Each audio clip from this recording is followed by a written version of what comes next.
Thank you to the girls and welcome back to the Super 16 Sports Final. Scranton Prep opened with Valley View last season down at Dunore and came away with a 33-0 shutout win. Now it's a trip to John Hens's Veterans Memorial Stadium in Peckville and a road test for Terry Gallagher's team. Prep starting the season without Will McPartland, but we'll see if the Cavs can make it work without him. No score, Valley View back to punt. The snap goes over Braden Loft's head, not in the end zone, but he gets tackled, fumbles, and the ball's recovered by Mackie Lynett, and it's 7-0 Prep. Cougars strike back after the kickoff. Quarterback Caleb Brown throws deep to Gabe Davis, 47 yards, and we are tied at 7. Just before halftime, Prep goes on a long drive, sparked by plays like this throw to Sean McCormick. He takes it down to the 3-yard line, but the drive stalls and Prep settles for this very nice 28-yard field goal from Tyler Blanche to take a 10-7 halftime lead. Second half became a defensive battle. Here the Cavaliers sack quarterback Marco Ruby for a 5-yard loss. After another drive stalls, Valley View forced the punt, but the ball is fumbled. Valley View recovers on the 28-yard line. 3 plays later, it's Tyler Mukel. He looks like he stopped in a pile, but not so fast. He breaks free and runs in from the 13-yard line. The Cougars take a 14-10 lead in the fourth quarter. Scranton Prep's last hope in the final seconds, 4th down and long. The throw into Cougar territory is knocked away by a pack of Cougars as Valley View takes down Prep 14-10. Wow, another close game here in week 1. Tavon Branch signed with Rutgers in the offseason. That was the big news in Taylor for the Riverside football team. The other big part, who would take over at quarterback for the departed Chase Tadonio. And there is Tavon Branch suiting up for his senior season before beginning his career in the Big Ten with the Scarlet Knights. Bucks with the ball first, and they grind it out. First quarter drive, some runs from Brandon Mecca.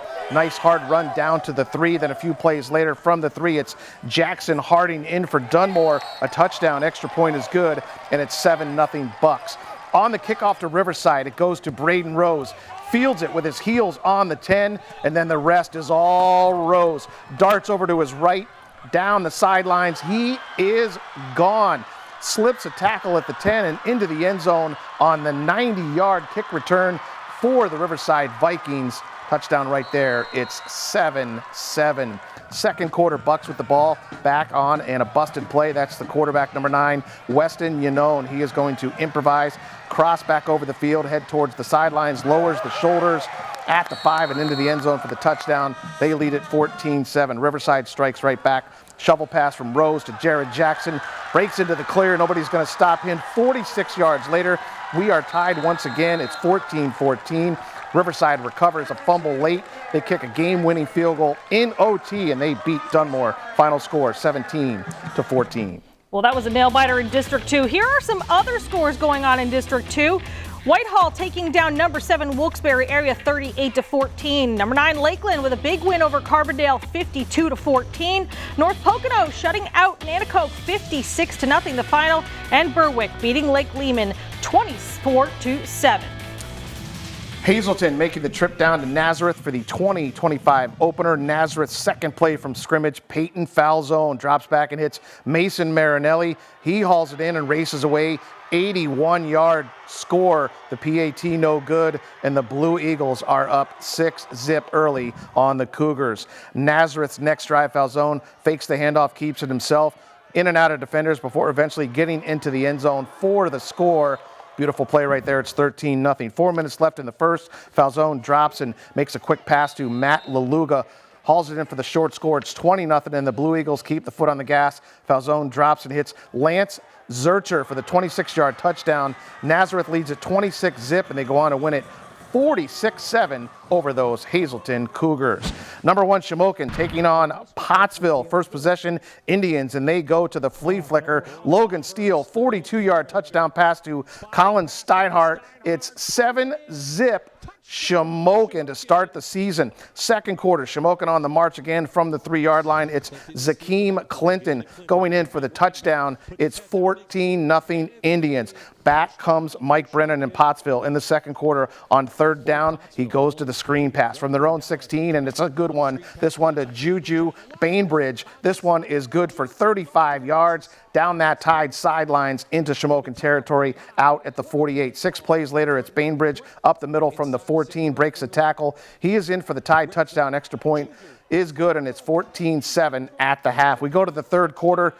The man of steel, Logan Steele, goes inside and then a quick burst to the outside. He is going to go in for the 17-yard touchdown for the Indians, up 21-14. They go on to win it 34-14. Shimokin rolls in the fourth quarter with a big win over Pottsville. Now the District 11 scoreboard, and there it is. Number 1, Shimokin, 34-14. Number 2, Schuylkill Haven. They squeak a win out over Blue Mountain, 34-27. Williams Valley, team number 8, 54-zip over Upper Dauphin. And Tamaqua, they lose to Penn Argyle. Final score, 14-6. Handover area hosting Marian Catholic at their new stadium with a new head coach, Eric Richardson, who is also the Hanover Township Police Chief. First quarter, Marian Catholic in the red zone from the Hanover 15. Rory Dixon finds a gap and goes to the end zone. The Colts get on the board first, 7-0. Hawkeyes now with the ball on a 3rd and long. Logan Richardson looking to pass. Dixon playing both sides, makes a great interception and takes it back 33 yards deep into Hanover territory.